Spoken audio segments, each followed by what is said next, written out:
Ward సచివాలయాల్లో పనిచేసే సిబ్బందిని ఎట్టి పరిస్థితుల్లోగా జూన్ 30వ తేదీ లోపల బదిలీ చేయాలి అంటూ ప్రభుత్వం కొన్ని మార్గదర్శకాలైతే మొన్న శనివారం అయితే రిలీజ్ చేసింది. మార్గదర్శకాల్లో కొన్ని సూచనలైతే చేసిందనమాట. ఖచ్చితంగా మండలాలైతే మారాల్సిందే. అది కూడా 30వ తేదీ లోపల ఈ ప్రక్రియ మొత్తం కంప్లీట్ చేయాలి.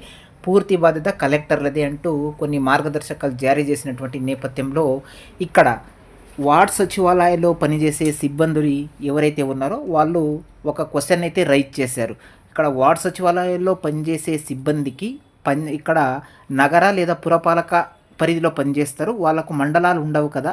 సో అలాంటప్పుడు మండలాలు మారకూడదు అనే రిస్ట్రిక్షన్ ఎందుకు పెడుతున్నారు అని వాళ్ళు క్వశ్చన్ రైజ్ చేసినటువంటి నేపథ్యంలో దానికి సంబంధించి ఇప్పుడు ఉన్నత అధికారులు ఏదైతే ప్రత్యేకంగా మార్గదర్శకాలు జారీ చేశారో దాంట్లో సవరణలు చేసే పనిలో అయితే పడ్డారనే చెప్పొచ్చు. దానికి సంబంధించి ఈరోజు ఒక అప్డేట్ అయితే వచ్చింది. పూర్తిగా ఆ కథనాన్ని అయితే ఒకసారి చూసే ప్రయత్నం అయితే చేద్దాం. వార్డ్ సచివాలయాల ఉద్యోగుల బదిలీ మార్గదర్శకాల్లో సవరణలు మీరు చూస్తున్నారు కదా. వార్డు సచివాలయ ఉద్యోగుల బదిలీల మార్గదర్శకాల్లో సవరణలు చేసే విషయాన్ని ప్రభుత్వం పరిశీలిస్తుంది. బదిలీలపై శనివారం జారీ చేసిన మార్గదర్శకాల్లో సొంత మండలాల్లో పోస్టింగ్ ఇవ్వాలని పేర్కొన్నారు. వార్డు సచివాలయాలు పురపాలక నగరపాలక సంస్థల పరిధిలో ఉన్నందున సొంత మండల ప్రస్తావనకు ఆస్కారం లేదని ఉద్యోగులు చెబుతున్నారు.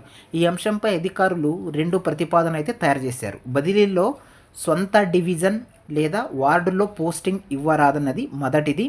సొంత పురపాలక లేదా సొంత నగరపాలక సంస్థలో పోస్టింగ్ ఇవ్వొద్దని రెండో ప్రతిపాదన. దీనిపై ప్రభుత్వం తీసుకునే నిర్ణయం మేరకు సవరణలు చేయనున్నారని తెలుస్తుంది.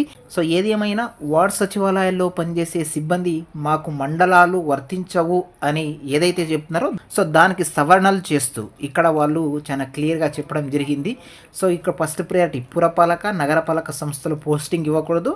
రెండో ప్రతిపాదన నెక్స్ట్ సొంత డివిజన్ లేదా వార్డుల్లో పోస్టింగ్ ఇవ్వరాదన్నది మొదటి ప్రయారిటీగా వాళ్ళు ఇవ్వబోతున్నారని తెలుస్తుంది. సో ఏది ఏమైనా వార్డ్ సచివాలయంలో పనిచేసే సిబ్బంది బదిలీలో ఒక గందరగోళమైనటువంటి వాతావరణం నెలకొనింది అనే చెప్పొచ్చు అనమాట. వేచి చూద్దాం దీనిపై ప్రభుత్వం కూడా ఏ విధంగా స్పందిస్తుంది.